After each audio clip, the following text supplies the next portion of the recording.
Chapter 1. The Call. May 4th, 1945, 1400 hours. Third Army Forward Headquarters, Linz, Austria. The phone rings in a stone building that once housed Austrian bureaucrats. Now it houses American command.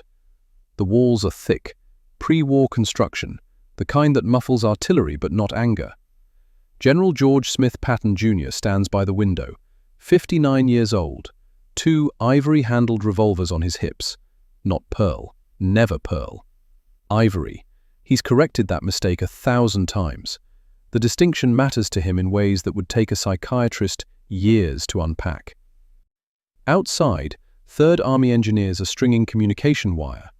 Jeeps move through streets where Austrian civilians watch with expressions Patton has learned to read. Not quite gratitude, not quite fear, something in between. The look of people who've survived one occupation and aren't sure about the next. The phone keeps ringing. Patton's aide, a captain whose name history won't remember, reaches for it. Patton waves him off. He knows who's calling. He's been expecting this call for 2 days, dreading it, anticipating it, the way a boxer anticipates the bell. He picks up the receiver. Patton. The voice on the other end is familiar. Eisenhower, Supreme Commander, Allied Expeditionary Force. The man who controls the entire European theatre. The man Patton has known since they were young officers together, back when the world was different and war meant something else entirely. But this isn't the voice Patton knows from staff meetings. This isn't the diplomat. This isn't the politician in an army uniform. This is something else. George. One word. Eisenhower's voice is cold in a way Patton has heard maybe 3 times in 30 years. What the hell are you doing in Linz? Patton looks out the window. At his Third Army. At American flags flying over a city 80 miles past where he was ordered to stop. 80 miles into what the diplomats in Yalta decided belonged to someone else. Ike, the bridges were intact. Germans were retreating east. Somebody had to secure the area. The Soviets were supposed to secure that area. Eisenhower's voice rises half an octave, not quite shouting, not yet. We have signed agreements. Stalin is already sending messages through Marshall about American units in the Soviet occupation zone. You were ordered to hold at the Enns River. The Enns, George, not Linz. Patton watches a German woman push a cart past American sentries. The sentries nod at her. She nods back. Small civilities in the ruins of the Third Reich. Well, Ike, Patton says, and there's that tone in his voice. The one that's gotten him in trouble before, will get him in trouble again. I figured possession is 9/10 of the law. We're here. We took it without firing a shot.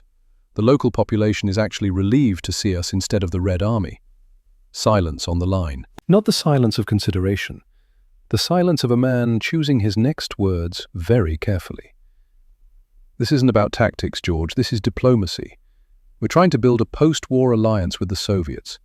You've just driven a tank column straight through that alliance. Patton's jaw tightens. He's heard this speech before. Different words, same meaning. Don't upset the Russians. Don't complicate the politics. Don't think about what comes after Germany surrenders. But Patton has been thinking about what comes after, has been thinking about it since Sicily, since he watched Soviet officers and saw something in their eyes that other people missed, or chose not to see. With respect, sir, and there's very little respect in how he says it, if we're building an alliance, we should negotiate from a position of strength. Right now, we're in Linz. They're not. That's strength. George, Eisenhower's voice drops, lower, harder. I need you to understand something. President Roosevelt is dead 3 weeks. Truman is trying to establish credibility. The entire post-war order is being negotiated right now. Right now, George, while you're standing in a city you weren't authorized to occupy, and you've just made my job as Supreme Commander infinitely harder. Patton hears it. The genuine frustration, the genuine fear. Eisenhower isn't playing politics. He's trying to hold together an alliance that's already starting to crack. But Patton also hears what Eisenhower isn't saying. That maybe, just maybe, having American forces in Linz changes the negotiation. I need you to hold your current position, Eisenhower continues. and prepare to withdraw if ordered. The words land like artillery shells. Withdraw. Patton's hand tightens on the receiver. Withdraw! Ike, these are American positions now. My men took this ground. They bled to get here. Your men weren't authorized to be there in the first place. Long silence. In the background, Patton can hear voices, officers talking, radio chatter, the machinery of SHAEF headquarters in Reims trying to manage a war that's almost over and a peace that's just beginning. Understood, sir. Patton's voice is flat, controlled. Third Army will hold current positions. George, I'm serious about this. Do not click. Patton hangs up the phone, sets the receiver down gently. Not a slam, not defiance, just done talking. His aide stares at him. The captain's face has gone pale. You don't hang up on the Supreme Commander. You don't hang up on Eisenhower. Not if you want to keep your stars. Maybe not if you want to avoid a court-martial. Patton turns back to the window. His Third Army. His command. The men who followed him from North Africa through Sicily, through France, through the Bulge, through Germany. All the way to this Austrian city that nobody in Washington wants them to hold. Get me General Kilburn, Patton says quietly. Tell him I need a status report on all forward positions and find out exactly where the Soviet 6th Guards Tank Army is. I want to know how close they are and what they're doing. The aide salutes, leaves. The room is quiet except for the sound of Linz outside the window. A city breathing, existing in that strange space between war and whatever comes next.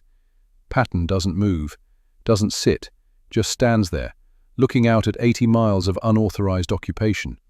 He knows what's coming, knows Eisenhower will call again, knows Washington will demand explanations, knows Moscow is probably screaming bloody murder to anyone who'll listen. But he also knows something else. Something he's learned in 3 years of war that the diplomats in their conferences haven't figured out yet. The Soviets respect strength, only strength. And right now, Third Army is strong.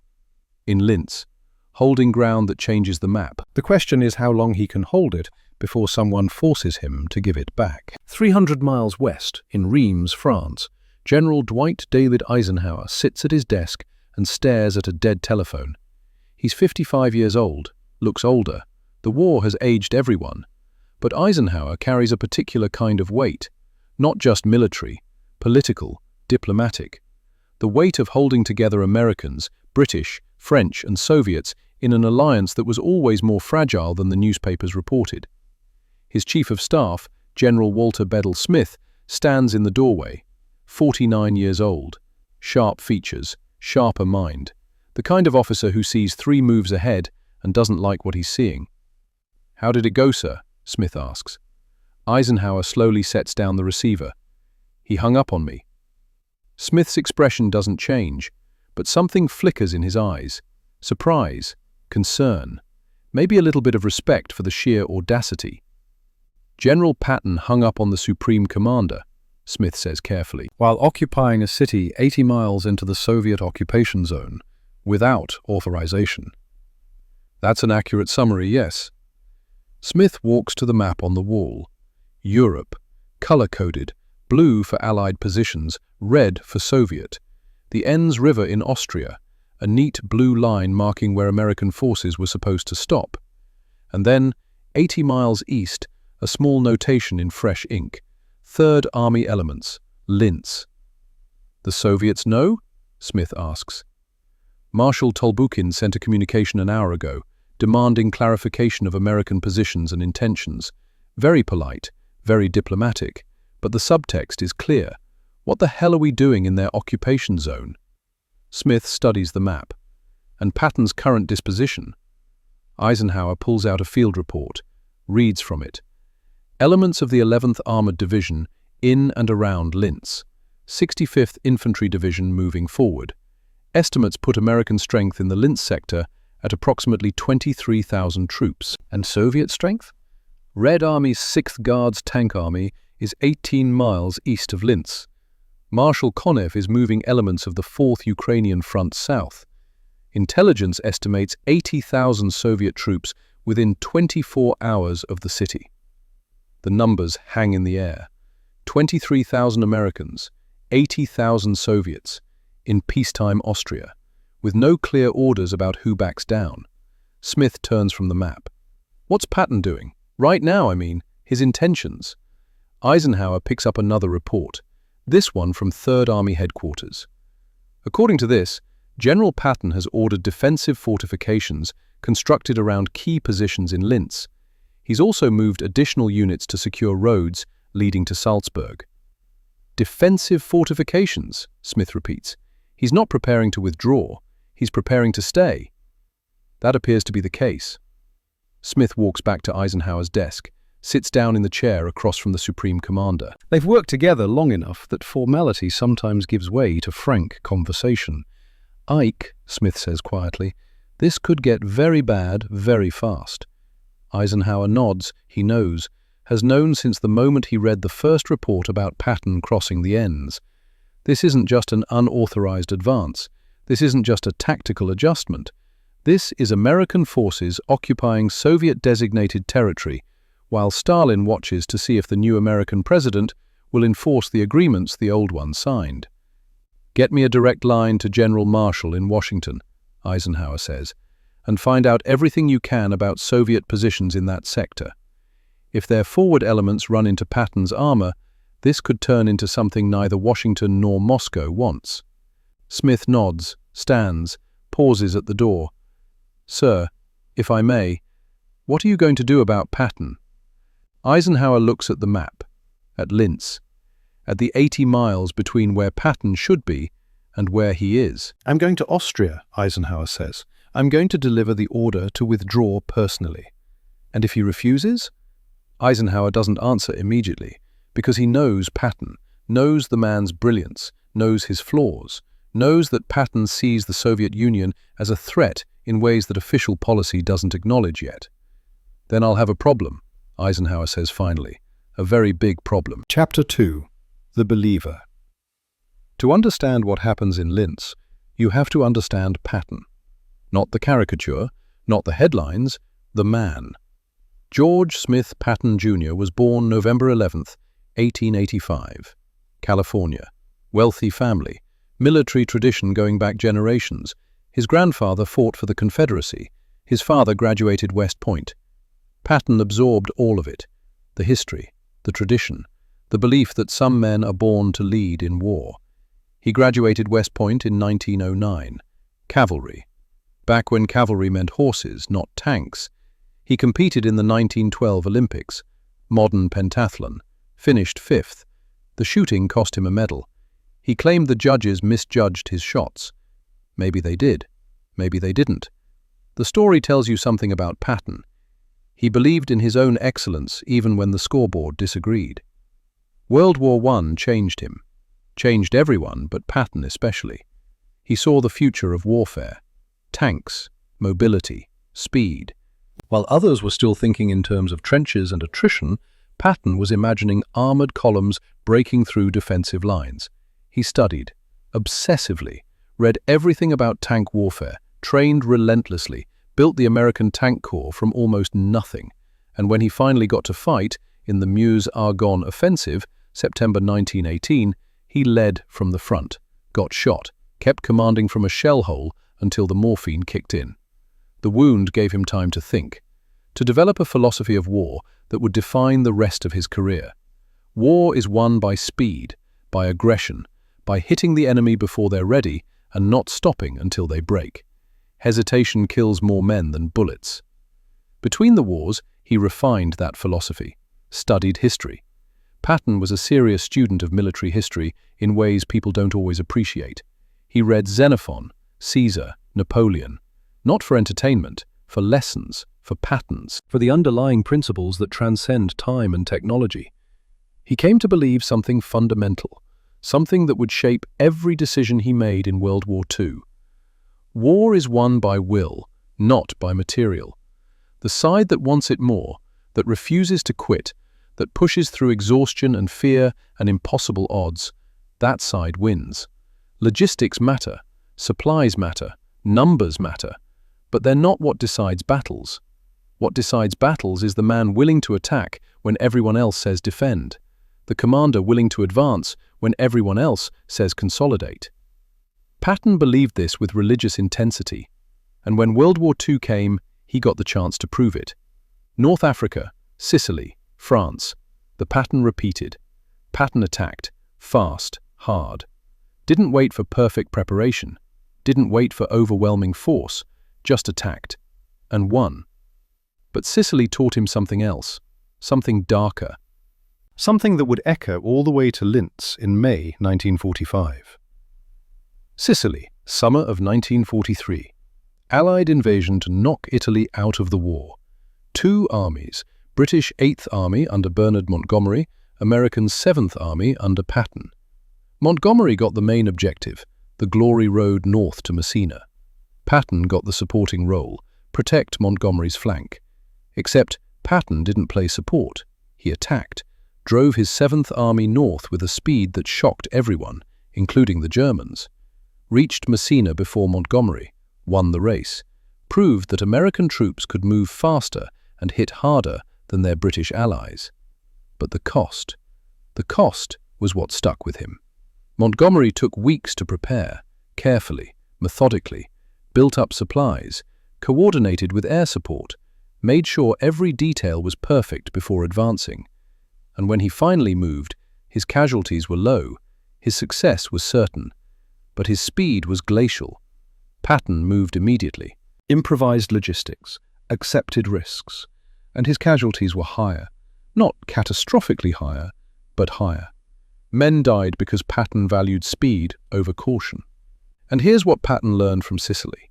Here's what he took away from that campaign and carried with him for the rest of the war. Both approaches worked, but only one approach won quickly. And in war, time is measured in lives. Every day Montgomery spent preparing was a day the Germans spent preparing too. Every day of careful logistics was a day the enemy reinforced positions, built defenses, moved reserves. The safe approach, when extended over time, cost more lives than the risky approach executed immediately.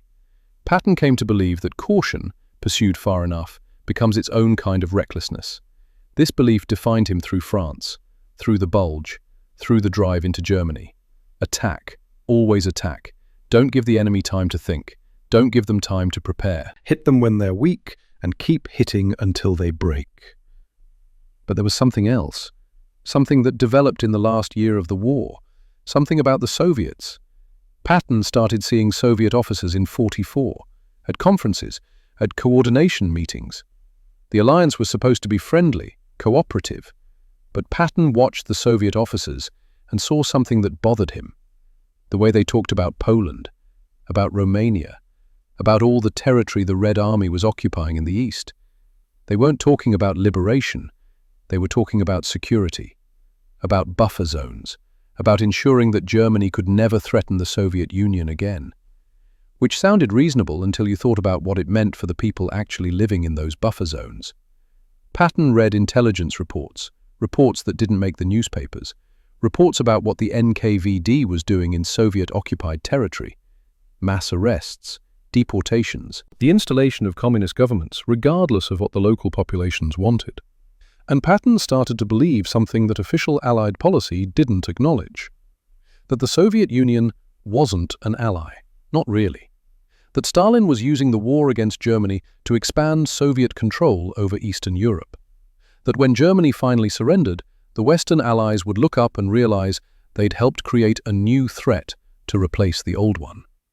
He talked about this, not loudly, not publicly, but in private, with officers he trusted. Patton would say things that made people uncomfortable. Things like, "We're going to have to fight them sooner or later. Better to do it now, while our armies are mobilized, than wait until they've consolidated control over half of Europe." The officers he told this to would nod, smile, change the subject, because you couldn't say things like that out loud. Not when official policy was Allied unity. Not when Roosevelt and Churchill were still talking about cooperation with Stalin in the post-war world. But Patton believed it the way he believed in speed and aggression and attacking before the enemy was ready. The Soviets were the enemy, maybe not today, maybe not officially, but soon. And when that day came, every mile of territory they controlled would be a mile the West would have to fight to get back. This is the man who crossed the Enns River on May 2nd, 1945.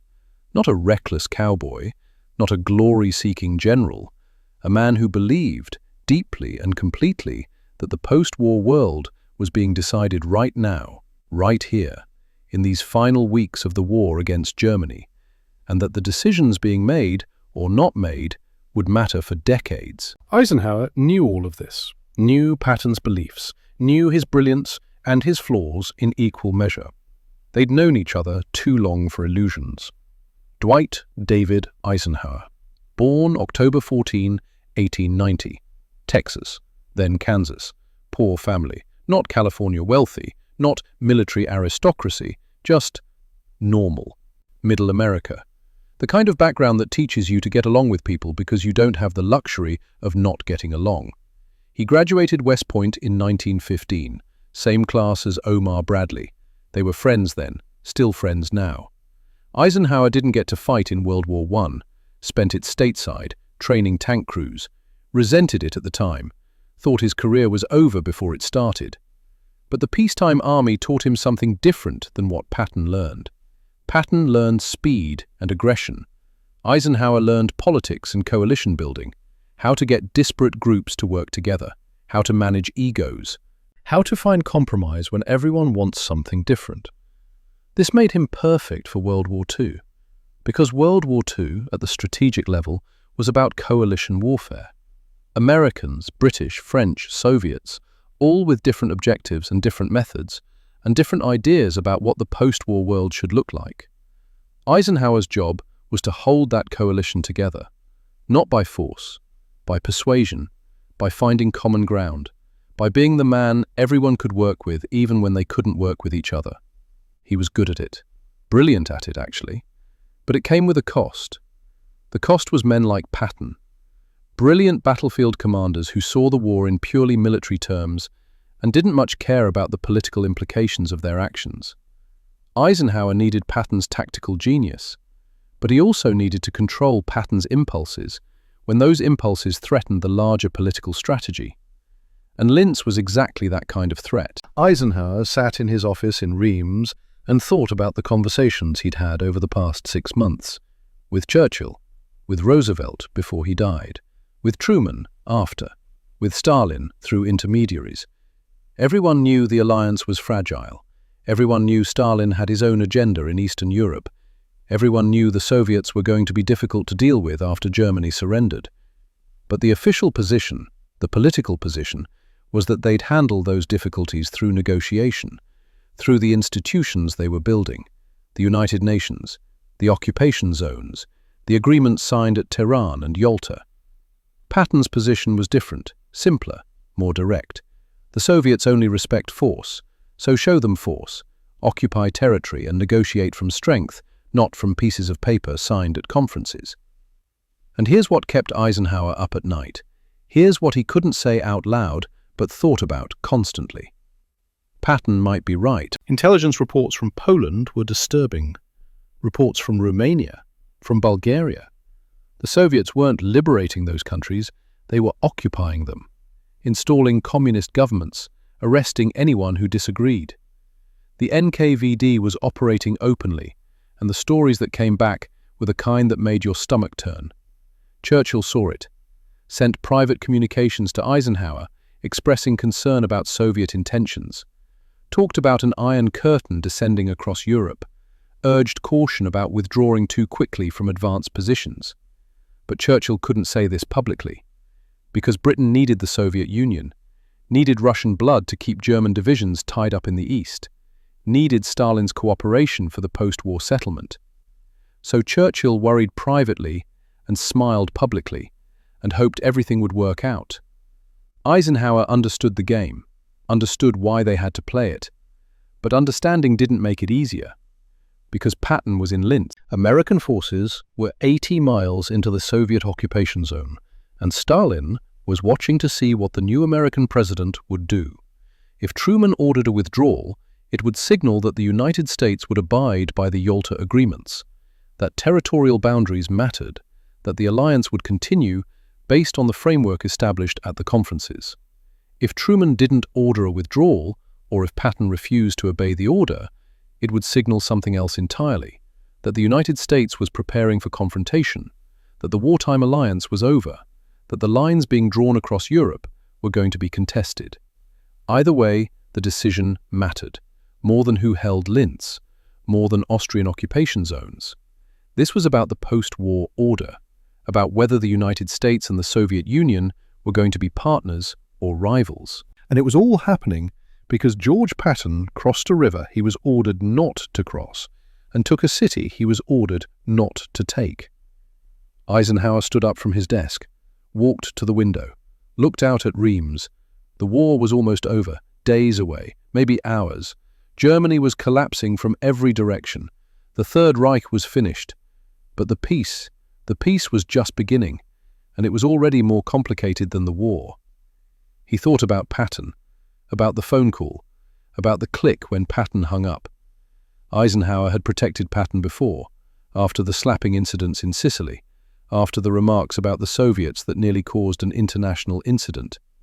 Protected him because Patton was too valuable to lose, too brilliant on the battlefield to sacrifice for political convenience. But Linz was different. This wasn't a slap soldier or an impolitic comment. This was unauthorized occupation of Allied territory.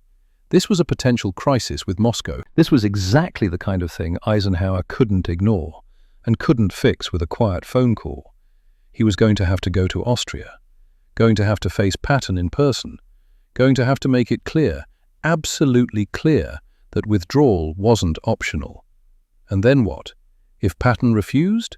If he stood in Linz and said no? Eisenhower didn't know, didn't want to think about it, because the answer would be relieving Patton of command, court-martial possibly, the end of one of the most brilliant military careers in American history. But the alternative was worse. The alternative was American and Soviet forces in an armed standoff. The alternative was the alliance fracturing before Germany even surrendered. The alternative was starting a new war before the old one was finished. Eisenhower turned from the window, made his decision. He would fly to Linz, soon. He would deliver the withdrawal order personally, face to face, commander to commander. The war was almost over. But the peace, the real challenge, was just beginning. And everything, absolutely everything, depended on what happened in Austria in the next 11 days. Chapter 3, The Crossing. May 2nd, 1945. 0400 hours. The Enns River, Austria. Darkness. Complete. The kind that comes just before dawn, when the world is at its quietest and coldest. The Enns moves south through Austria, black water reflecting nothing. On the west bank, American positions, Third Army forward elements, tanks, half-tracks, men in foxholes who've been fighting since Normandy and are so tired they don't remember what it feels like not to be tired. General Charles Kilburn stands on the west bank, 40 years old, commander of the 11th Armored Division, career officer, West Point, class of 27. He's good at his job, not brilliant like Patton, not political like Eisenhower, just competent, steady, the kind of division commander who executes orders and doesn't ask unnecessary questions. Except, right now he's asking questions, because the orders don't make sense. Patton arrived an hour ago, came up to the forward positions in a jeep with no headlights, driving roads that are supposedly secure, but might have German stragglers. Typical Patton. The man courts danger like other people court promotion. "Charlie," Patton said when he climbed out of the jeep. Always Charlie, never General Kilburn. Patton does this, uses first names, makes it personal, makes it harder to say no. They walked to a position overlooking the river. Patton studied the opposite bank through binoculars. Kilburn waited. You don't interrupt Patton when he's thinking. "The bridge is intact," Patton said finally. Kilburn looked. The bridge at Linz, 8 miles south, still standing. The Germans hadn't blown it. Either they forgot in the chaos of retreat, or they left it intact thinking they might need it later, or they just didn't care anymore. The Third Reich was dying. Bridges didn't matter much when your country was disappearing. Yes, sir, Kilburn said. Intelligence confirms it. No demolition charges. No German forces in position to defend it. Patton lowered the binoculars, turned to Kilburn, and in the pre-dawn darkness, Kilburn saw something in Patton's face. Not excitement exactly. Purpose. The look of a man who's made a decision and is committed to it regardless of consequences. "We're crossing," Patton said. Kilburn blinked. "Sir, our orders are to hold at the ends. This is the stop line. Everything east of here is designated for Soviet occupation per the Yalta agreements." "I'm aware of our orders, Charlie. I'm also aware that the bridge is intact, the Germans are retreating, and somebody needs to secure Linz before it descends into chaos." Kilburn chose his words carefully. "The Soviets are supposed to secure Linz. That was agreed at Yalta. If we cross, we'll be in violation of—" "Yalta was an agreement between Roosevelt, Churchill and Stalin," Patton interrupted. "Roosevelt is dead. Churchill is 5,000 miles away, and Stalin is too busy to care about one Austrian city. We're crossing, Charlie. Today. Now." Kilburn looked at the river, at the opposite bank, at the road that led east to Linz. 8 miles, maybe less, easy terrain, no German resistance reported. But this wasn't about terrain or resistance. This was about international agreements, about occupation zones, about the political framework for post-war Europe. "Sir," Kilburn said quietly, "this could create serious complications with our Soviet allies." Patton smiled. Not humor, something else. "Our Soviet allies are not our allies, Charlie. They're opportunists using this war to expand Soviet control over Eastern Europe. And the longer we wait, the more territory they control. We're crossing. Assemble the 11th Armored. I want lead elements across the ends by 0600. Kilburn opened his mouth, closed it, opened it again. "General Patton, I have to formally note that this action violates our current orders from SHAEF. "I'm required to—" "Noted," Patton said. "Your objection is on the record. Now get your division moving." It wasn't a request. Kilburn saluted, walked back to his command post, started issuing orders. Because that's what you do in the army. You follow orders, even when those orders come from a general who's countermanding orders from an even higher general. By 0600 hours, the 11th Armored Division was crossing the Enns River. No fanfare, no artillery preparation, just tanks and half-tracks and trucks moving across an intact bridge in the grey light of early morning. The men didn't know why they were crossing, didn't know they were moving into Soviet-designated territory. They just knew Third Army was advancing again, which is what Third Army did. By 0800 hours, lead elements were in Linz. By noon, the entire 11th Armored Division was positioned in and around the city. By 1600 hours, the 65th Infantry Division was moving up in support. 80 miles in less than 12 hours. No shots fired, no resistance. The Germans were gone. The Soviets hadn't arrived yet, and George Patton was standing in a city that, according to the maps agreed upon at Yalta, shouldn't have American forces anywhere near it. Colonel Oskar Koch found Patton in what used to be the Linz City Hall. 48 years old, Third Army's intelligence officer, one of the best in the European theatre. The kind of officer who sees the bigger picture and doesn't like what he's seeing. "General," Koch said, "we need to talk about the Soviet reaction." Patton was studying a map. Local area around Linz, defensive positions, supply routes. He looked up. "What about it?"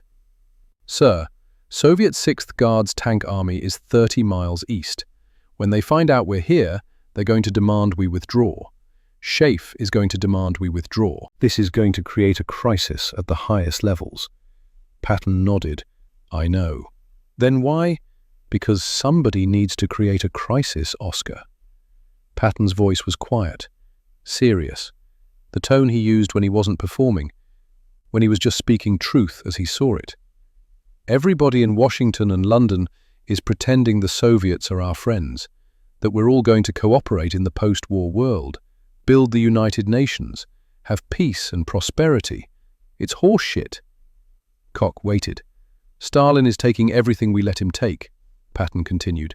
"Poland, Czechoslovakia, Romania, Hungary, all of it. And when Germany surrenders, he's going to consolidate control and dare us to do something about it. But by then it'll be too late. Our armies will demobilize, the political will for confrontation will disappear, and Eastern Europe will be Soviet for a generation. So you're forcing the issue now, Koch said. I'm creating leverage, Patton corrected. We hold Linz. The Soviets want it. That gives Washington something to negotiate with. Maybe we get better terms on the occupation zones. Maybe we get concessions elsewhere. Maybe we just make Stalin think twice about how far he can push. Koch looked at the map, at Linz, at the Soviet positions 30 miles away. Sir, this only works if Washington backs you. If Eisenhower decides to use this as leverage instead of just ordering us to withdraw immediately. Eisenhower will do what's best, Patton said. He always does. And if what's best is ordering us out? Patton didn't answer immediately. He stared at the map, at American positions spreading through Linz, at his Third Army, once again where it wasn't supposed to be. Then we'll withdraw, Patton said finally.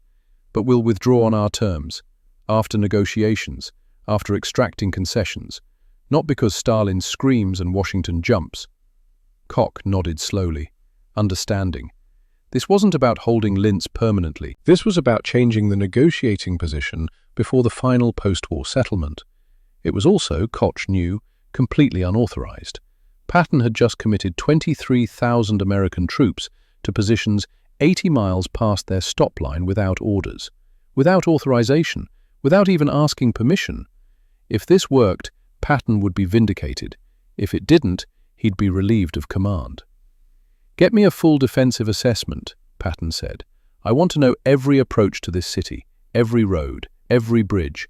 If the Soviets decide to push the issue, I want options. Koch saluted, left, started working on the assessment. Outside the city hall, American soldiers were establishing positions, setting up checkpoints, coordinating with Austrian civilians who were emerging from basements and shelters, cautious but curious. One of those civilians was Greta Lindemann, 42 years old, schoolteacher, lived in Linz her entire life. Survived the Nazi years by keeping her head down and not asking questions. Survived the final months of the war in a basement while artillery fell and the Reich collapsed. Now she stood on a street corner watching American soldiers direct traffic. Young men, tired, dirty, but not brutal, not like the Wehrmacht in its final desperate days, and not like what she'd heard about Soviet occupation. An American sergeant approached her. "Ma'am, do you speak English?" "Yes," Greta said, "a little. We're setting up civilian administration, schools need to reopen, food distribution needs to be organized. Can you help?" Greta stared at him, at this American sergeant asking for her help. Not demanding, not ordering, asking. "The Russians," she said quietly. "When are they coming?" The sergeant's expression didn't change. "I don't know, ma'am. Right now it's us. We're here to help get things running again." Greta looked down the street, at other American soldiers, at Austrian civilians starting to emerge, at a city that was, for the moment, neither German nor Soviet, just in between. "I can help," she said, "with the schools, with organization." The sergeant smiled. "Thank you, ma'am." This scene repeated across Linz, American civil affairs officers coordinating with Austrian officials, engineers restoring water service, medical units treating civilians, not occupation, administration, the kind of thing that creates legitimacy. By the end of May 2nd, Third Army wasn't just in Linz, it was running Linz. 180,000 Austrian civilians were, effectively, under American military government, which is exactly what Patton wanted. Because you can order soldiers to withdraw. It's harder to order soldiers to abandon a functioning civilian administration. 15 miles east of Linz, Ernst Adler sat in the darkness of a barracks at Mauthausen concentration camp. 67 years old, Austrian, Jewish. Arrested in 1938, 7 years in camps, Mauthausen for the last 2, survived by luck and willpower in proportions he couldn't calculate. The Germans abandoned Mauthausen on May 4th, just left. Guards disappeared overnight. Prisoners woke up to find themselves alone in a camp designed to kill them. No food, no water, no plan. Just 60,000 people too weak to walk, waiting to see what happened next. What happened next was Third Army. American soldiers arrived May 5th. Young men who stopped at the gates and stared. Ernst watched them, watched their faces change as they understood what they were seeing. Horror, disgust, rage. The Americans had liberated camps before, but Mauthausen was different. Mauthausen was one of the worst. The Americans brought food, medical supplies, organized evacuation for the weakest prisoners, set up field hospitals, did everything they could. But Ernst heard the rumors, heard prisoners whispering. The Americans weren't supposed to be here. This was supposed to be Soviet territory. The Americans might have to leave, might have to hand Mauthausen over to the Red Army. Ernst had survived 7 years of camps. He knew what different kinds of occupation looked like, knew the difference between liberators who cared and liberators who didn't.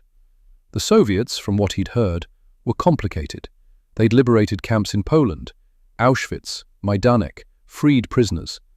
But then, they'd arrested anyone they suspected of being anti-Soviet, sent people from Nazi camps to Soviet camps. Different ideology, same methods. Ernst didn't want to go from one camp to another, didn't want to survive Hitler, only to disappear into Stalin's system. On May 6th, an American officer came through Mauthausen. Major. Ernst didn't catch the name. The major gathered a group of prisoners who could speak German, explained the situation. "You're free," the major said. "That's not changing. But there's a political complication. This area is supposed to be occupied by Soviet forces. We might have to transfer administration to them." Silence. The kind of silence that comes from people who've learned not to speak unless absolutely necessary.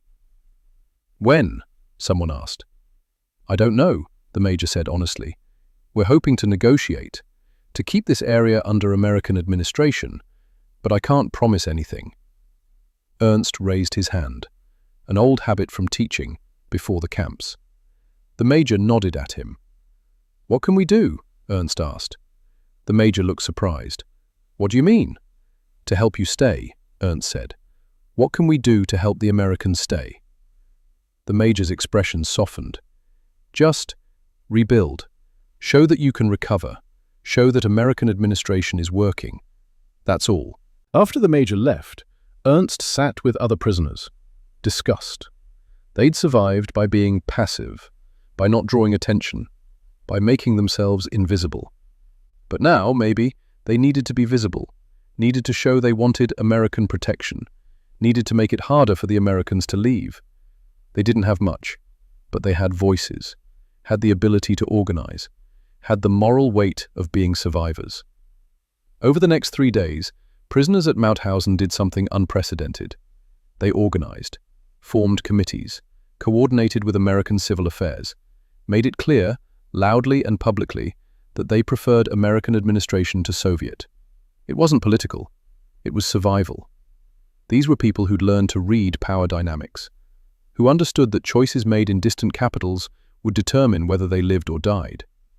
They were making their preferences known in the only way they could. And Patton, when he heard about it, understood exactly what was happening. The prisoners were creating moral stakes, making withdrawal from Mauthausen not just a military decision, but a humanitarian one. Perfect. Chapter 4. The Soviet Perspective. May 5th, 1945. The Kremlin, Moscow.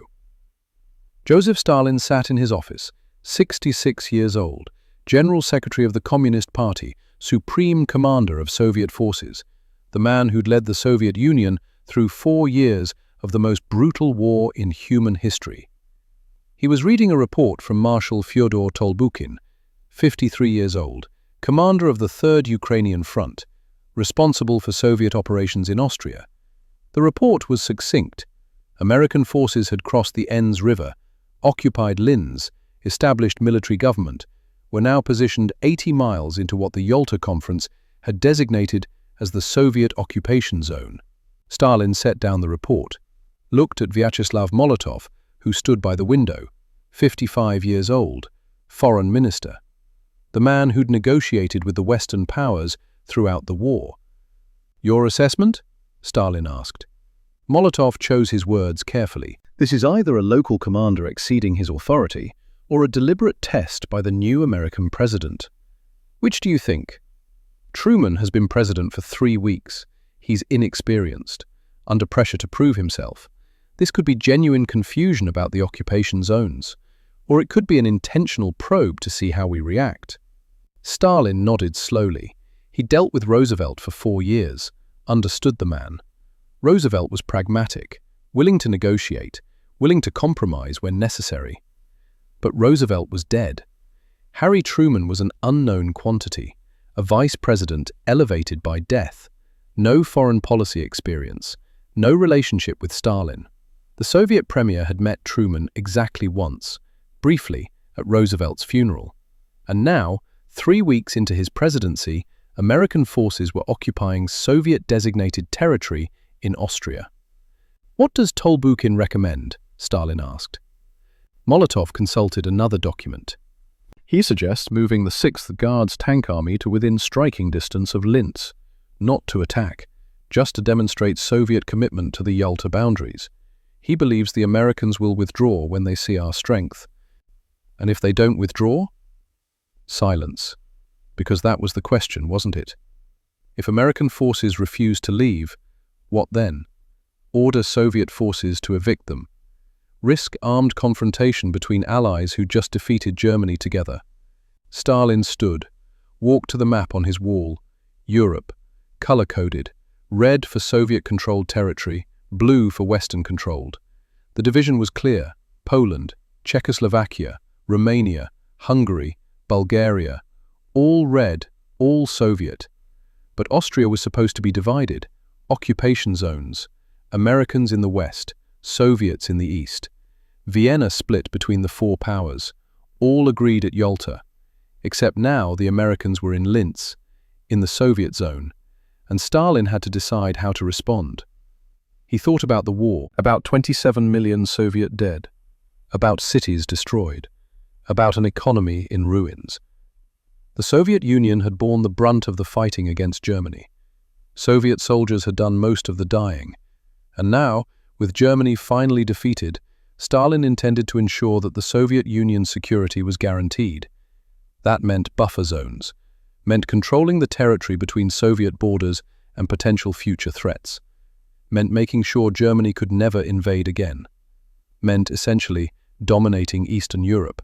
The Western powers knew this. Roosevelt had known. Churchill knew. They didn't like it, but they'd accepted it as the price of Soviet cooperation in the war. But now, with Roosevelt dead and Truman untested, maybe the calculation was changing. "Send a formal protest," Stalin said, "through diplomatic channels. Make it clear that American forces in Linz violate the Yalta agreements. Demand immediate withdrawal to the Enns River line." Molotov nodded, made notes. "Also," Stalin continued, "order Tolbukhin to move the 6th Guards Tank Army forward, within 20 miles of Linz. I want the Americans to understand we're serious. Should Tolbukhin be authorized to use force if the Americans don't withdraw?" Stalin turned from the map, looked at Molotov. No force, not yet.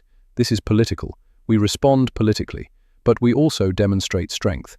The Americans need to understand that Soviet occupation zones are not negotiable."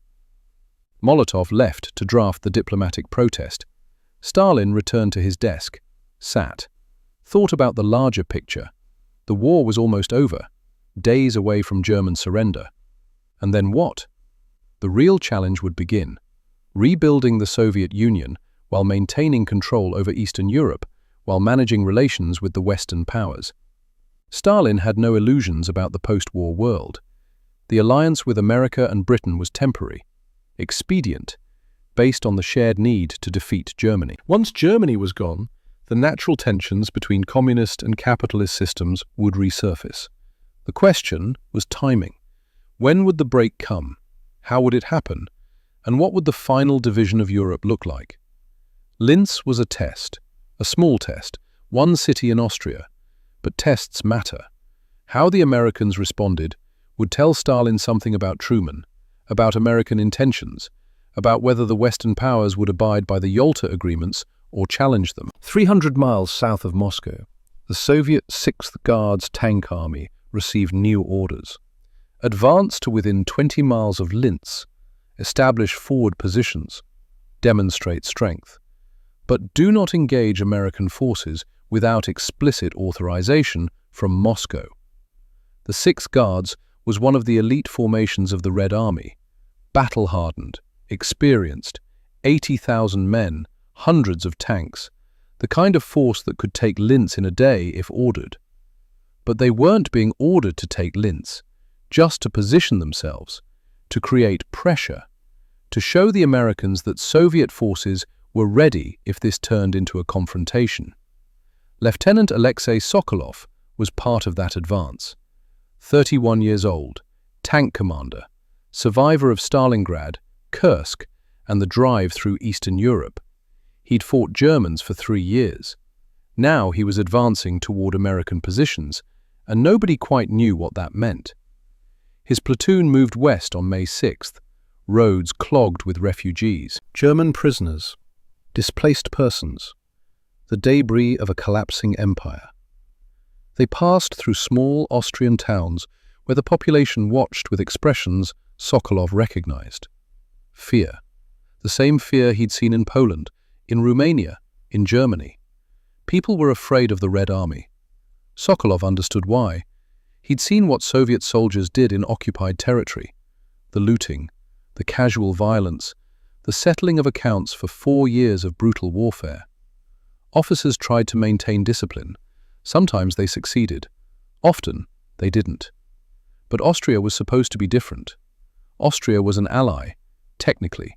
The government in Moscow said so. Austria had been annexed by Germany, so Austrians were victims, not enemies.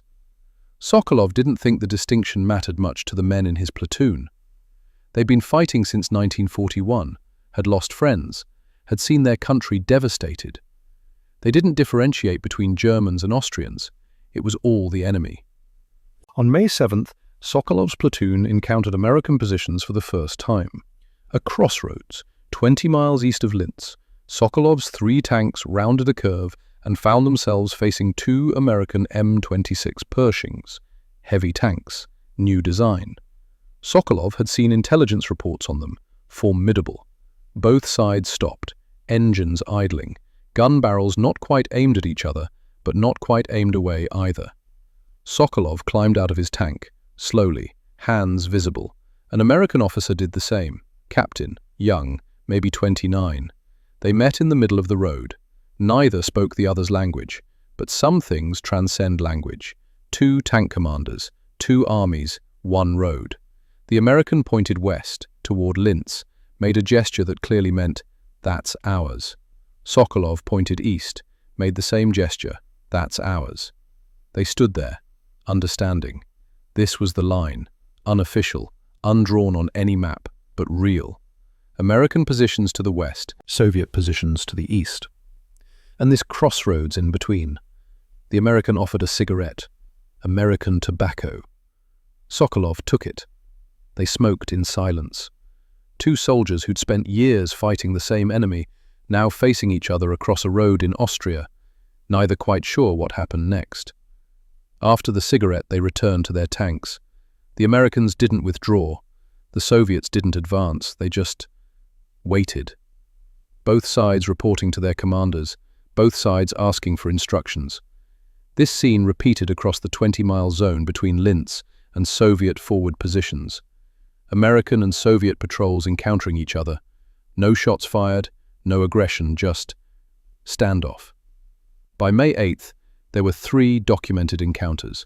3 points where American and Soviet forces were in visual contact, neither withdrawing, both waiting for orders from higher command.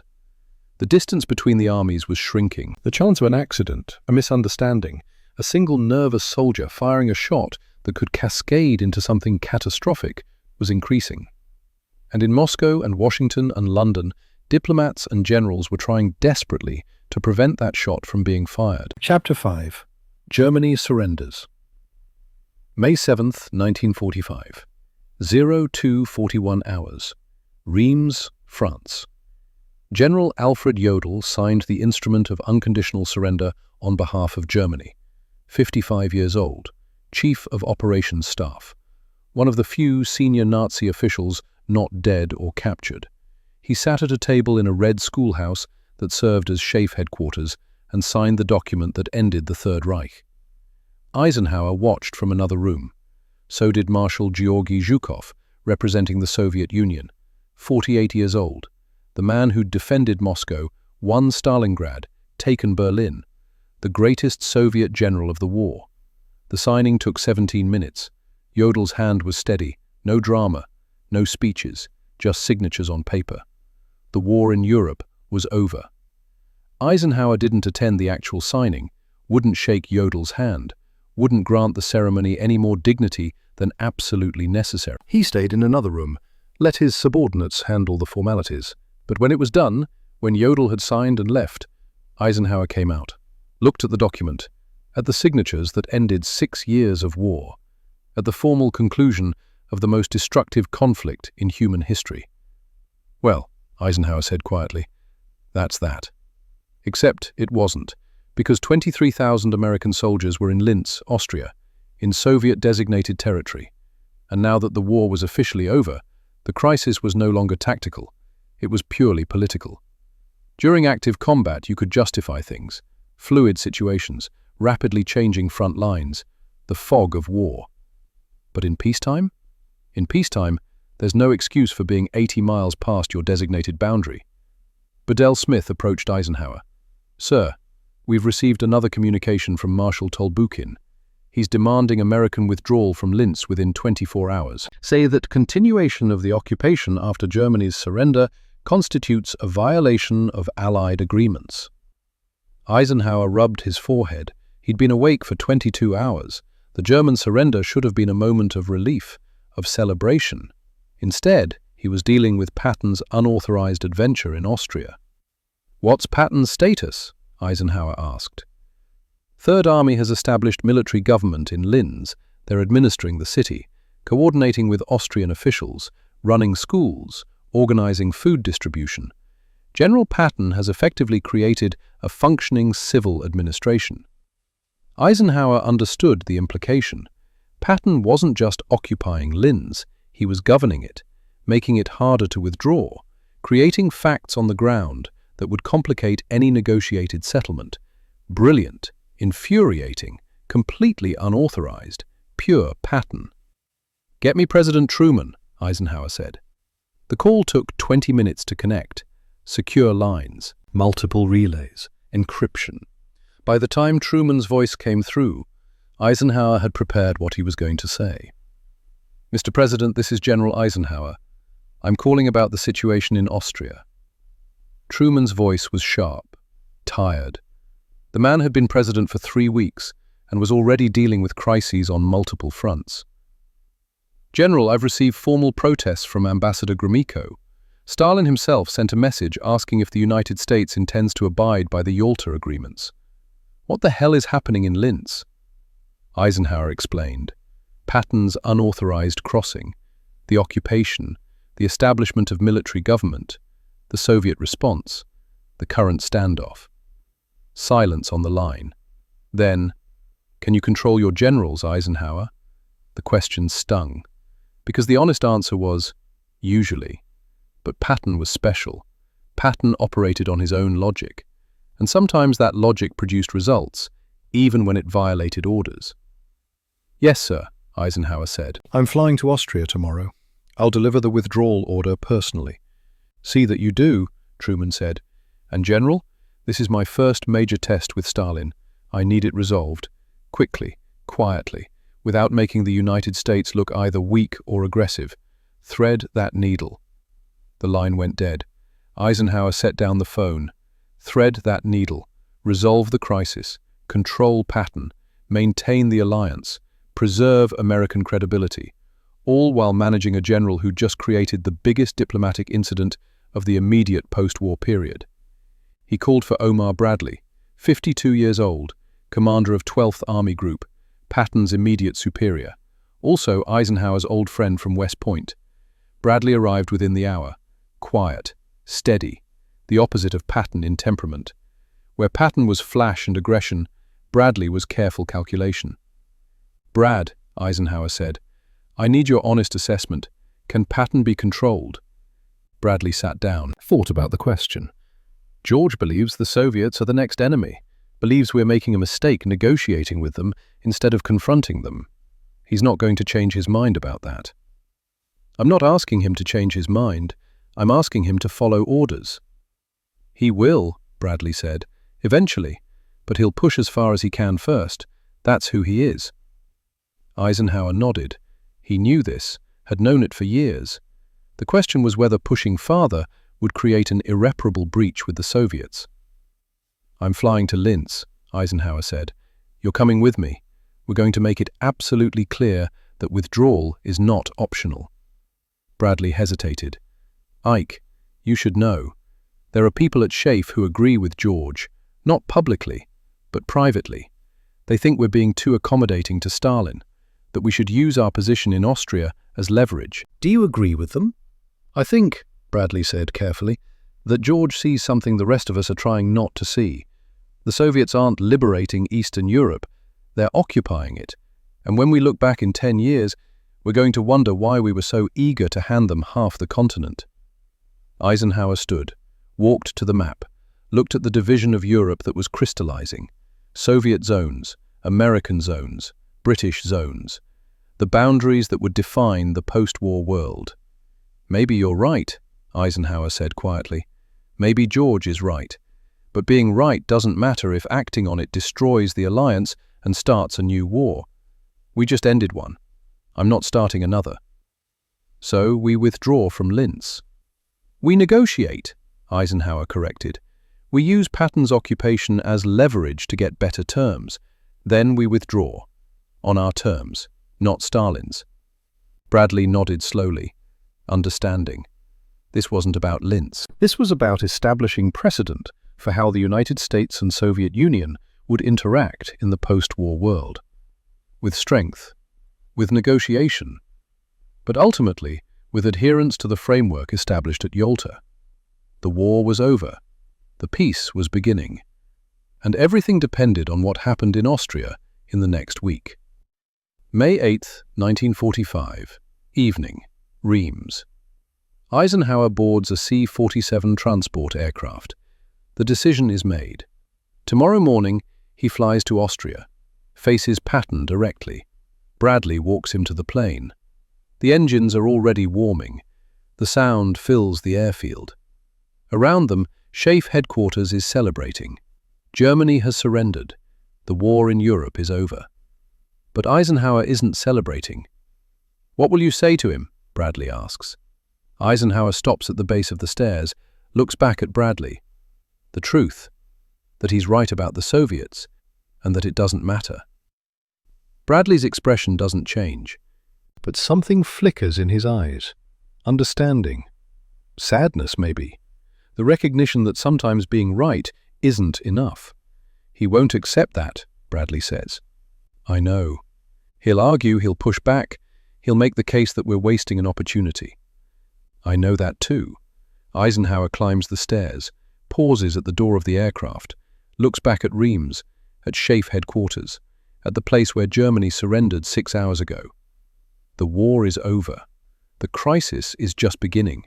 And tomorrow, in Linz, 2 men will decide whether that crisis becomes catastrophe or opportunity. He enters the aircraft. The door closes. Through the window he can see the lights of Reims, the celebration he's not part of, the victory that feels incomplete. Bradley stands on the tarmac, watching the plane, thinking about Patton, about Eisenhower, about 2 friends caught between what's right and what's possible. The C-47's engines roar. The aircraft begins to taxi. And in a few hours, when dawn breaks over Austria, the real test will begin. Not the test of defeating Germany, that's done.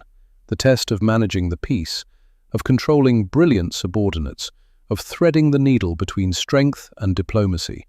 The test that will define the next 45 years. Chapter 6. The Confrontation.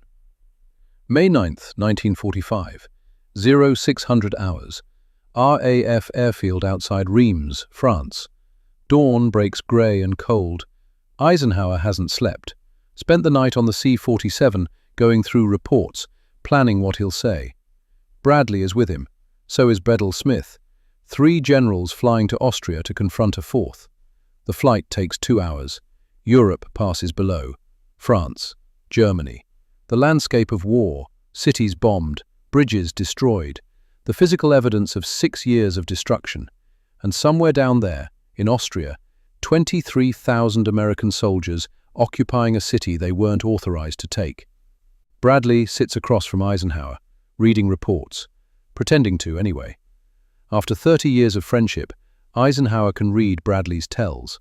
The way he holds the paper, the frequency of page turns. Bradley's not reading, he's thinking. "What are you going to say to him?" Bradley asks finally. Eisenhower looks up. I'm going to order him to withdraw. And when he asks why? Because those are the orders. That won't be enough, Bradley says quietly. Not for George. He'll want to know why we're giving up Austrian territory to the Soviets, why we're honoring agreements with a regime that's brutalizing Poland and Romania, why we're being diplomatic when Stalin's being expansionist. Eisenhower knows this, has known it since the first report about Linz. Patton won't accept orders without understanding, won't execute withdrawal without arguing the strategic logic. Then I'll tell him the truth, Eisenhower says, that he's right about the Soviets, that Churchill agrees, that half the intelligence community agrees. But that understanding a problem and acting on it are different things. We have agreements. We have an alliance.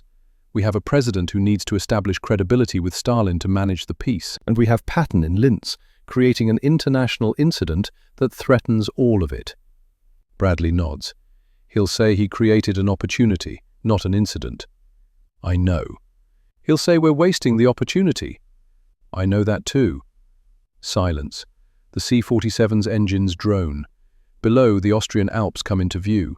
Mountains still capped with snow even in May. Beautiful country. Fought over. Bled over. Now divided between powers that are already starting to distrust each other. Ike, Bradley says, what if he refuses? Eisenhower has thought about this. Thought about it constantly since the first phone call. What happens if Patton simply says no? If he stands in Linz and refuses to withdraw? Then I relieve him of command, Eisenhower says. Court-martial if necessary. I don't want to. God knows I don't want to. But I can't have generals ignoring orders. Can't have the military conducting its own foreign policy. Bradley looks out the window. That would be the end of his career. Yes, he's the best battlefield commander we have. I know.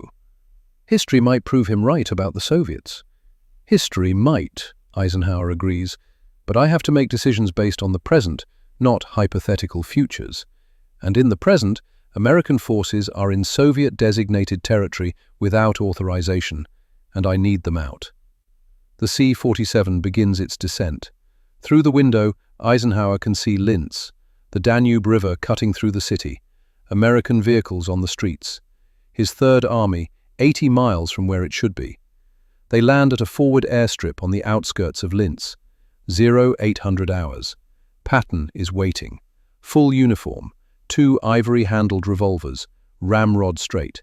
He salutes as Eisenhower steps off the plane. "Welcome to Linz, sir." Eisenhower returns the salute, studies Patton's face, looking for, what? Defiance? Apology? Some sign of what's coming? He sees neither. Patton's expression is neutral, professional. The mask he wears when he's prepared for confrontation. "We need to talk, George. Now." They walk to a command tent, maps on the table, reports stacked in corners. This is Patton's forward headquarters, the place he's been running his unauthorized occupation from. Eisenhower doesn't sit, neither does Patton. Bradley and Smith wait outside, giving them privacy for what's coming. The tent is quiet. Outside, the sounds of Third Army operations, vehicles, radio chatter, the mundane machinery of occupation. Inside, 2 men who've known each other for 3 decades, about to have the most important conversation of their relationship. "George," Eisenhower says, and his voice is hard, controlled. "I'm ordering you to withdraw to the Enns River. This comes from President Truman himself. Patton's jaw tightens, just slightly. Ike, we both know what happens if we pull out. The Soviets move in. The same Austrians who greeted us as liberators get Soviet occupation. The survivors at Mauthausen get Soviet administrators. Is that what we won this war for? We won this war as allies, Eisenhower says. That includes the Soviets. We won this war, Patton's voice rises, passion breaking through the professional mask. And now we're handing half of Europe to Stalin on a silver platter. You know what he's doing in Poland. In Romania, you've read the intelligence reports. We're giving him Austria too. We just ended one war. You want to start another. I want to win the peace, not just the war. The words hang in the air. Win the peace. As if peace is something that can be won through military occupation rather than negotiation. Eisenhower walks to the map on the table, stares at it, at Linz, at the Enns River, at the line that marks the agreed boundary between American and Soviet zones. And then he says something that changes the conversation.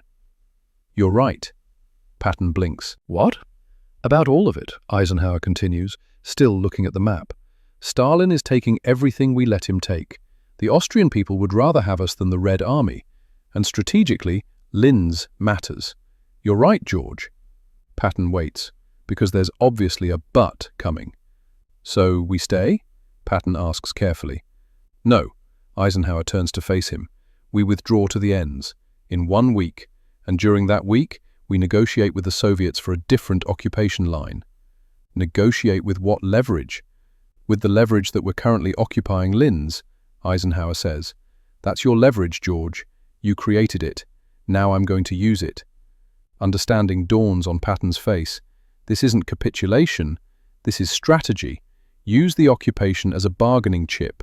Extract concessions. Then withdraw on terms favorable to the United States, not as a panicked response to Soviet protests. 1 week, Patton says slowly. 1 week. I'll delay the withdrawal order for 1 week. That gives our diplomats time to negotiate with Moscow. If we can adjust the occupation line, we adjust it. If we can get better terms on Mauthausen, we get them. If we can't, we withdraw. But we do it on our terms, not Stalin's. And if the Soviets refuse to negotiate, then we withdraw, Eisenhower says firmly, because the alternative is an armed confrontation with the Red Army in peacetime Austria. And that, George, is not an option. Patton walks to the map, stares at it, at the city he seized without orders, at the ground his army holds. The silence stretches. Outside, an American jeep drives past, voices calling orders, the normal sounds of military operations. Finally, Patton speaks. 1 week. 1 week, Eisenhower confirms. Patton turns back to Eisenhower. His face is hard, his voice controlled, but carrying an edge that cuts. Ike, I hope someone understands that we're on the eve of giving away the fruits of our victory to a potentially more dangerous enemy than the one we just defeated. The words land like artillery, because Patton isn't talking about tactics anymore. He's talking about the fundamental nature of the post-war world, about whether the Soviet Union is an ally or an adversary, about whether the peace will be cooperative or confrontational. And he's articulating what would become the Cold War in May 1945, before anyone in Washington or London was ready to hear it. Eisenhower doesn't respond immediately. He looks at Patton, at the general who just put into words what Churchill is saying privately, and what half the intelligence community is thinking but can't say publicly. I understand, George, Eisenhower says quietly. I understand exactly what you're saying. Do you? Yes, and so does Churchill, and so does half the intelligence community. But understanding isn't the same as acting. We have agreements, we have alliances, we have a president who needs to build credibility with Stalin to manage the peace. And we have you in Linz without authorization, creating an international incident. I created an opportunity. You created a crisis, Eisenhower counters. But you also gave us leverage, so I'm using it. 1 week. Withdrawal to the Enns on May 15th. That's final. Patton salutes. Understood, sir. Eisenhower returns the salute. Then he does something unexpected, something that reveals the complexity of this moment, of this relationship, of the impossible position both men are in. He extends his hand. Patton takes it. They shake, not as commander and subordinate, as equals, as two men who see the world differently, but respect each other's perspective. "You were right about the Soviets, George," Eisenhower says. "Just so you know, you were right. But not right enough to act on it." "Not yet," Eisenhower says. And there's weight in those two words. Not yet. Implying that maybe, someday, Patton's view will become official policy. But not today. They release the handshake. Eisenhower turns and walks out of the tent. Bradley and Smith are waiting. The three generals walk back to the C-47, board, take off. Patton stands alone in the tent, looking at the map, at Linz, at the line he crossed without orders. He knows what's coming. 1 week of negotiations, then withdrawal. His Third Army pulling back to the Enns River and Soviet forces moving into Linz. But for 1 week, he has leverage. For 1 week, Washington has something to negotiate with. For 1 week, the Austrian people under American administration will demonstrate the difference between Western and Soviet occupation. It's not what Patton wanted, but it's more than he had any right to expect. Outside the tent, Colonel Oscar Koch approaches. "Sir, Eisenhower's plane just took off." "What are your orders?" Patton doesn't turn from the map. "Maintain all defensive positions, no withdrawals without my direct order, and coordinate with civil affairs. I want Linz running smoothly, schools open, food distributed, infrastructure repaired. I want this city to be a model of American administration." Koch nods, understands. They have 1 week to demonstrate that American occupation works. 1 week to create facts on the ground that make withdrawal politically costly. "And Colonel," Patton adds, "no incidents with Soviet forces. If their patrols approach, be polite, professional, but don't move. Understand?" "Yes, sir." Koch leaves. Patton remains, staring at the map. He's not naive. He knows 1 week won't change the fundamental trajectory of post-war Europe. Stalin will get his buffer zones. Eastern Europe will fall under Soviet domination. The Iron Curtain that Churchill warned about will descend. But maybe, just maybe, 1 week in Linz will establish a precedent, will show that the United States is willing to negotiate from strength. Will demonstrate that occupation zones are not sacred. Will plant the seed of an idea that will grow into containment policy and the Truman Doctrine and NATO. Or maybe not. Maybe Linz is just one city, 1 week, one unauthorized occupation that ends in withdrawal and changes nothing. Patton doesn't know, can't know. The future is opaque, but he knows this. He did what he thought was right, seized an opportunity, forced the issue, made the post-war settlement in Austria a negotiation instead of a foregone conclusion. Whether history vindicates him or condemns him, he can live with that. Chapter 7. The Negotiation. May 10th through May 12th, 1945. Moscow and Washington. The diplomatic marathon begins.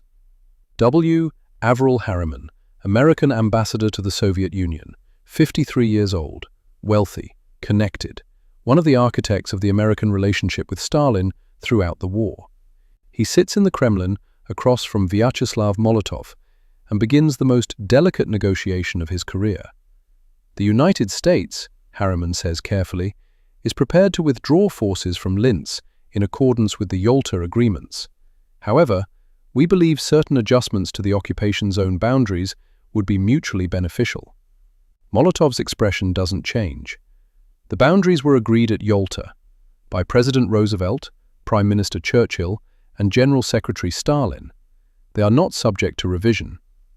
Perhaps not revision, Harriman counters, but clarification. The situation at Mauthausen concentration camp, for example, presents unique humanitarian considerations. This is the angle Eisenhower and the State Department developed. Don't argue about territory, argue about humanitarian necessity. Make it about the prisoners, not the power politics. Molotov considers. What are you proposing? Temporary American administration of Mauthausen and the immediate surrounding area. 6 months. Time for the prisoners to recover, to be repatriated if they choose. After 6 months, full transfer to Soviet administration per the Yalta boundaries. Temporary American administration of Soviet-designated territory, Molotov repeats. And what prevents this temporary arrangement from becoming permanent? Harriman pulls out a document, pre-prepared, detailed timeline, specific benchmarks, written guarantees. This protocol ensures withdrawal, 6 months maximum, full transparency, Soviet observers welcome. The negotiation continues for 3 days. 72 hours of back and forth, Harriman proposing, Molotov countering, both men reporting to their respective capitals, both receiving instructions, both trying to find the narrow path between their nation's interests. In Washington, Truman follows the negotiations closely, very closely. This is his first major diplomatic test, his first real interaction with Stalin as president. Everything he does will set precedent for how the Soviet Union views American resolve. What's Harriman's assessment? Truman asks his Secretary of State. He thinks Molotov will accept a modified boundary, not a major change, but enough to keep Mauthausen under American administration temporarily. The Soviets want us out of Linz more than they want to fight over one concentration camp. And Stalin, what's his calculation? Stalin wants to avoid confrontation. He's gotten everything he wants in Poland and Romania. Austria is secondary. If he can get us out of Linz with minimal concessions, that's a win for him. Truman nods. Tell Harriman he's authorized to accept temporary administration of Mauthausen. 6 months, no more. And make sure the withdrawal from Linz happens on schedule. I want this resolved by May 15th. The message goes to Moscow. Harriman presents the revised proposal. Molotov takes it to Stalin. In the Kremlin, Stalin reads the American proposal. 6 months of temporary administration over Mauthausen and a small zone around it. Full withdrawal from Linz and the rest of the Soviet zone. American guarantees of complete transfer after the 6-month period. Your recommendation? Stalin asks Molotov. Accept it, Molotov says. We get the Americans out of Linz, which is what we wanted. Mauthausen is a concentration camp full of half-dead prisoners, not strategically valuable. 6 months of American administration costs us nothing and avoids confrontation. Stalin thinks about this, thinks about the larger picture. The Americans are testing him, seeing if he'll enforce the Yalta boundaries. But they're also showing flexibility, willing to negotiate, willing to make concessions. If he refuses this proposal, if he demands full, immediate withdrawal with no adjustments, it might provoke exactly the kind of confrontation he wants to avoid. The Americans might dig in. Patton might refuse to leave. The situation could escalate. Better to take the win, get the Americans out of Linz, accept a small, temporary concession on Mauthausen. Establish the precedent that Yalta boundaries are negotiable, but only slightly, only with Soviet permission. Accept the proposal, Stalin says, but make it clear that this is a one-time accommodation. Any future violations of occupation zone boundaries will not be tolerated. The agreement is drafted. May 12, 1945. The United States will withdraw all forces from Linz by May 15th. The Soviet Union will permit temporary American administration of Mauthausen and a 15-mile radius around it for 6 months, after which full transfer will occur. Both sides sign. Both sides declare victory. Both sides understand that what actually happened was a compromise neither fully wanted but both could accept. The news reaches Linz on May 13th. Patton reads the agreement in his headquarters, sees the terms. Withdrawal by May 15th. Temporary administration of Mauthausen for 6 months. He's getting 60% of what he wanted. Not bad for an unauthorized occupation. But the larger question remains, did this matter? Did 1 week in Linz change anything? Patton doesn't know. Won't know for years, maybe decades. But he knows this. The United States negotiated from strength, used military position as diplomatic leverage, got concessions from the Soviet Union, established precedent that occupation zones, while important, are not sacred. In the larger sweep of the Cold War, Linz will be a footnote, a small crisis, a minor adjustment to boundaries that mattered for 6 months and then reverted. But precedents matter, and the precedent established in Austria in May 1945 is that the United States will negotiate with the Soviet Union from positions of strength, not just diplomatic niceties. Whether that precedent matters, history will judge. May 15th, 1945, Linz, Austria. Third Army withdraws, not to the original Enns River line, to the modified boundary negotiated in Moscow, 15 miles east of the Enns, encompassing Mauthausen. The withdrawal is orderly, professional. Patton ensures it. No chaos, no last-minute resistance, just American forces executing orders with the discipline expected of the United States Army. Greta Lindemann watches the Americans leave, stands on a Linz street corner as tanks and trucks roll west. The Americans who'd administered her city for 11 days, who'd opened the schools, organized food distribution, treated Austrians like people instead of subjects. Now they're leaving, and Soviet forces are moving in. She doesn't know what comes next. Soviet occupation could be benign, could be harsh. She's heard rumors, stories from refugees, but rumors are just rumors. An American soldier passes, young, tired. He nods at her. She nods back. Small gesture. Human connection in the machinery of occupation. Then the Americans are gone, and Soviet tanks appear on the eastern horizon. Greta goes home, locks her door, waits to see what Soviet occupation will bring. At Mauthausen, Ernst Adler has a different experience. The Americans aren't leaving. Not yet.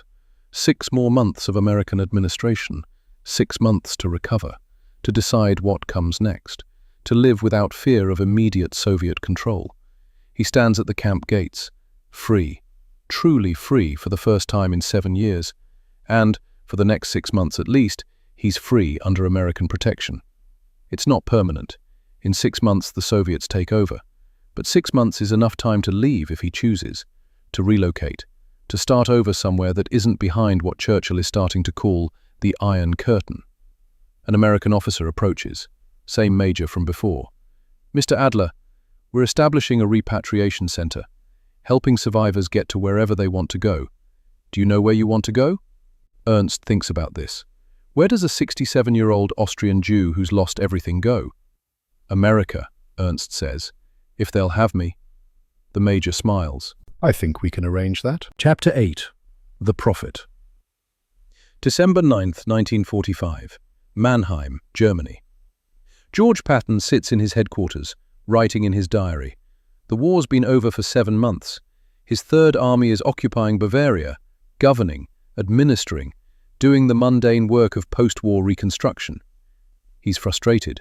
The army is demobilizing, millions of soldiers going home, the force that conquered Germany being dismantled, while the Soviet Union keeps its massive armies in Eastern Europe. Patton sees the asymmetry, sees the danger, writes about it constantly. His diary entry for December 9th reads simply, "We defeated the wrong enemy." 5 words, but they contain Patton's entire worldview. His belief that the real threat was never Germany alone, but the Soviet Union. That the United States spent 4 years helping Stalin conquer Eastern Europe. That the victory over Hitler was real, but incomplete, because it left Stalin stronger than ever. He said this before. We'll say it again. It makes people uncomfortable, makes politicians angry, makes Eisenhower's job harder. But Patton believes it with the same certainty he believed in speed and aggression and attacking before the enemy was ready. 3 days later, December 12th, Patton is riding in a staff car near Mannheim. Routine trip, normal day. The car collides with a truck. Not dramatic, not high speed. Just one of those accidents that happen on occupied roads with military traffic. Patton is thrown forward. His head hits a metal partition. Neck injury, severe, paralyzing. He's taken to a hospital. American doctors do everything they can, but the injury is catastrophic. Patton is paralyzed from the neck down. For 9 days he lies in a hospital bed, conscious, alert, unable to move. Eisenhower visits, so does Bradley, old friends, old comrades. They sit with Patton, talk about the war. Carefully avoid talking about the future Patton won't have. On December 21st, 1945, George Smith Patton Jr. dies. 60 years old, 4-star general, one of the greatest battlefield commanders in American history. The official cause is pulmonary embolism, complication from the paralysis. The unofficial whispers, which will persist for decades, suggest something else. Assassination, Soviet agents, revenge for Linz, or for Patton's constant anti-Soviet rhetoric. No evidence supports this. The accident was investigated, found to be exactly that, an accident. But the whispers persist, because Patton was the kind of man who made enemies, who said things that threatened powerful interests, who died in a way that was convenient for people who wanted him silent. History will never know for certain. The truth died with Patton. Eisenhower reads the news in his office, sits for a long moment, thinking about Patton, about Sicily and France and Germany and Austria, about brilliance and flaws and the complicated legacy of a complicated man. He writes a personal letter to Patton's widow, private, not for publication. In it he writes something he could never say publicly. George saw clearly what many of us were trying not to see. He understood the Soviet threat when official policy was still cooperation. His instincts about the post-war world were more accurate than our diplomacy. History, I believe, will prove him right, even if his timing was impossible. The letter is sealed, sent, never published in Eisenhower's lifetime. But decades later, when the papers are released, historians read it, understand it, recognize that Eisenhower, even in December 1945, knew Patton was right about the Soviets, just not right in a way that could be acted upon. Not yet. 1947, March 12th, Washington, D.C. President Harry Truman addresses a joint session of Congress, announces what will become known as the Truman Doctrine. I believe that it must be the policy of the United States to support free peoples who are resisting attempted subjugation by armed minorities or by outside pressures. Containment, the official American policy toward the Soviet Union. Not cooperation, not alliance. Containment, limiting Soviet expansion, defending free nations, drawing lines across Europe that Stalin cannot cross without confrontation. Everything Patton argued for in May 1945, now official policy. 1948. The Marshall Plan.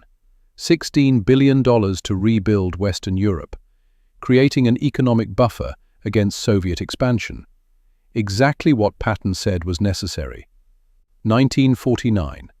NATO, North Atlantic Treaty Organization, military alliance to counter the Soviet threat. The formalization of the division Patton foresaw. 1948. Linz, Austria, under Soviet occupation. Greta Lindemann teaches again. The school reopened. Soviet administrators allowed it. They need teachers. But it's different. The curriculum is controlled. Certain topics cannot be discussed. Students learn Russian now, not English. She thinks about those 11 days in May 45, when Americans ran the city, when she felt, briefly, like the future might be different. It wasn't. The Soviets came, stayed, will stay for years. But she remembers, and when students ask about the war, about the occupation, she tells them, there was a moment when it could have been different. It lasted 11 days. They don't understand. Not yet. But someday, maybe they will. November 1946, Bremerhaven, Germany. Ernst Adler stands on a dock.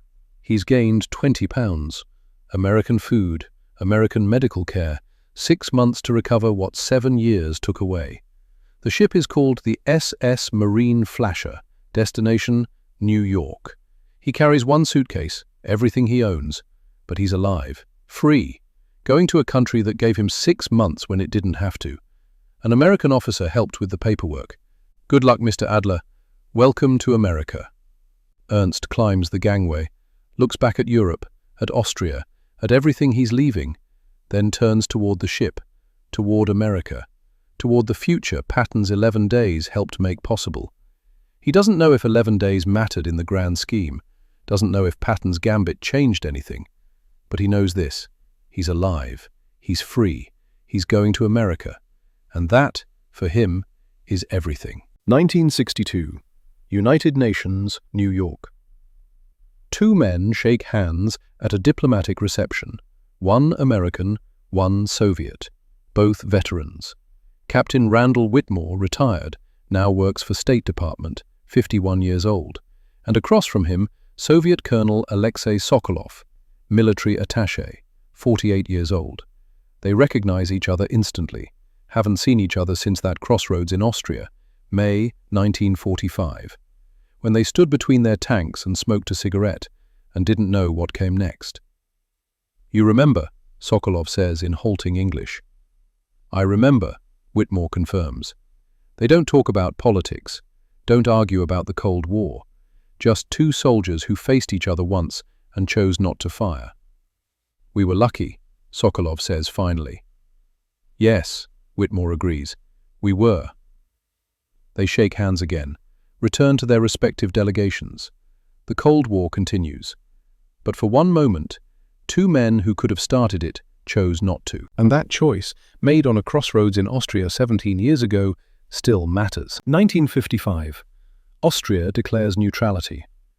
One of the only countries in Eastern Europe not under Soviet domination. Partly because of the precedent set in May 1945. The precedent that occupation zones could be negotiated, that American presence mattered, that Linz, for 11 days, demonstrated an alternative to Soviet control. 1963. Eisenhower is writing his memoirs, presidential memoirs, reflecting on the war, on the decisions made, on the peace that followed. He writes about Patton and Austria, carefully, diplomatically, but honestly. General Patton's instincts about the Soviet Union were correct, even if his timing was impossible. He wanted to hold the line in Austria. Within 2 years, we were drawing lines all across Europe, trying to contain exactly what he predicted. His unauthorized occupation of Linz created complications at the time, but it also established precedent for negotiation from strength that served American interests in the early Cold War. Vindication, partial, posthumous, but vindication nonetheless. The statistics tell the story of Linz. Numbers that seem small but ripple outward. 80 miles. The distance Patton advanced beyond his authorized position. 23,000. American troops occupying Soviet-designated territory. 80,000. Soviet troops that could have evicted them by force, but didn't. 11 days. The duration of the standoff. 0. Casualties from the confrontation. Despite multiple near misses and tremendous tension, not a single shot fired between American and Soviet forces. 6 months. The negotiated period of American administration over Mauthausen. Thousands. The number of concentration camp survivors who used those 6 months to escape Soviet-controlled territory and start new lives. 45 years. The duration of the Cold War that Patton predicted in May 1945. These numbers matter. Not because Linz changed the Cold War, it didn't. The forces that created the East-West confrontation were larger than one Austrian city. But Linz established something, a template, a precedent, a demonstration that the United States would negotiate with the Soviet Union from positions of strength, not just diplomatic agreements. When Truman announced the doctrine of containment in 1947, he was implementing, officially and globally, what Patton had done locally and temporarily in Austria, drawing a line, saying, "This far and no further." The Truman Doctrine worked because it had credibility, because the Soviet Union believed the United States would back up its commitments with force if necessary. And that credibility came, in part, from Linz, from the demonstration that American forces would occupy territory, even unauthorized territory, if strategic interests required it, and then withdraw, but only after negotiation, only with concessions, only on terms that preserved American interests. Patton created that precedent, whether he meant to or not. Epilogue. 1991. August. Moscow. The Soviet Union is collapsing. The coup has failed. The red flag is coming down from the Kremlin. In a small apartment in Vienna, an old woman watches on television. Greta Lindemann, 88 years old. Lived through Nazi occupation, Soviet occupation, Austrian neutrality. Now she's watching the empire that occupied her city finally fall. She thinks about May 1945, about 11 days when American soldiers administered Linz, about the choice that was made, about the withdrawal that seemed like defeat. And she realizes Patton was right, Eisenhower was right, both were right. Patton saw the threat, Eisenhower managed it. Together, they created a framework that contained Soviet expansion for 46 years. Not perfectly, not without cost, but contained, until the empire collapsed under its own weight. The television shows crowds in Red Square, people celebrating, the hammer and sickle coming down. Greta turns off the television, sits in silence. 46 years. From Linz to this moment, from Patton's unauthorized occupation to the Soviet Union's dissolution. She remembers the American sergeant who asked for her help, the young soldier who nodded at her on May 15th, the 11 days when things could have been different. Maybe they were different. Maybe 11 days did matter. She goes to bed, dreams of American soldiers directing traffic in an Austrian city, of a future that could have been. That, in its own way, was. The empire is dead, the prophecy fulfilled. It just took half a century to prove Patton right. The graves at Luxembourg, where Patton is buried, among his men, among the soldiers who followed him from North Africa, through Sicily, through France, through Germany. Eisenhower visited once, after Patton's death, stood at the grave, said nothing, just stood there, thinking about everything they'd been through together. Years later, someone asked Eisenhower about Patton, about Linz, about whether Patton was right. George was always right about the enemy, Eisenhower said. He just had trouble distinguishing between the enemy we were fighting and the enemy we would fight next. In May 1945, that distinction mattered. Years later, it mattered less. George was ahead of his time, which, in war and politics, can be just as dangerous as being behind. The questioner pressed, but did Linz matter? Did those 11 days change anything? Eisenhower thought about this, thought about the negotiations, about Mauthausen, about the precedent established, about the template for containment that emerged from one unauthorized occupation in Austria. It mattered, Eisenhower said finally. Maybe not in the way George intended, maybe not as much as he hoped, but it mattered.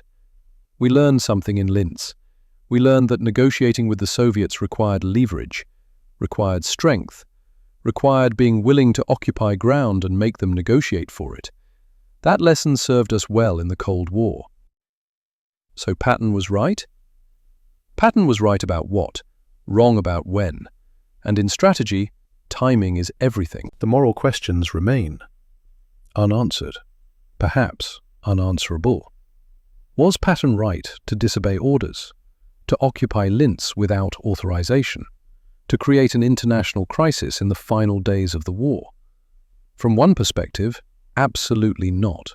Military discipline requires obedience. The chain of command exists for reasons. Generals cannot conduct independent foreign policy. From another perspective, maybe. Patton saw something real, the Soviet threat, the impending division of Europe. He acted on that insight, created leverage, forced negotiation, saved lives at Mauthausen. Both things can be true. Patton can be right about the strategic picture and wrong about the tactical execution, can be prophetic about the Cold War and irresponsible about how he forced the issue. History doesn't resolve these contradictions. It just records them. What we know for certain is this. In May 1945, George Patton occupied a city he wasn't authorized to take. Dwight Eisenhower flew to Austria and ordered withdrawal. They negotiated, compromised. The United States withdrew from Linz, but kept Mauthausen for 6 months. And in that negotiation, in that compromise, a template was established for how the United States would engage with the Soviet Union for the next 45 years. Not through blind cooperation, not through immediate confrontation, through negotiation from strength, through drawing lines and defending them, through containment. Patton didn't create the Cold War. Stalin did that. But Patton articulated the American response before anyone else, demonstrated it, proved it could work. For that, history remembers him, not as a perfect general, not as a flawless strategist, but as a prophet who saw the future and tried to change it. The attempt mattered, the 11 days mattered, the precedent mattered. And when the Soviet Union finally collapsed in 1991, 46 years after Patton's prediction, the world proved him right. It just took half a century.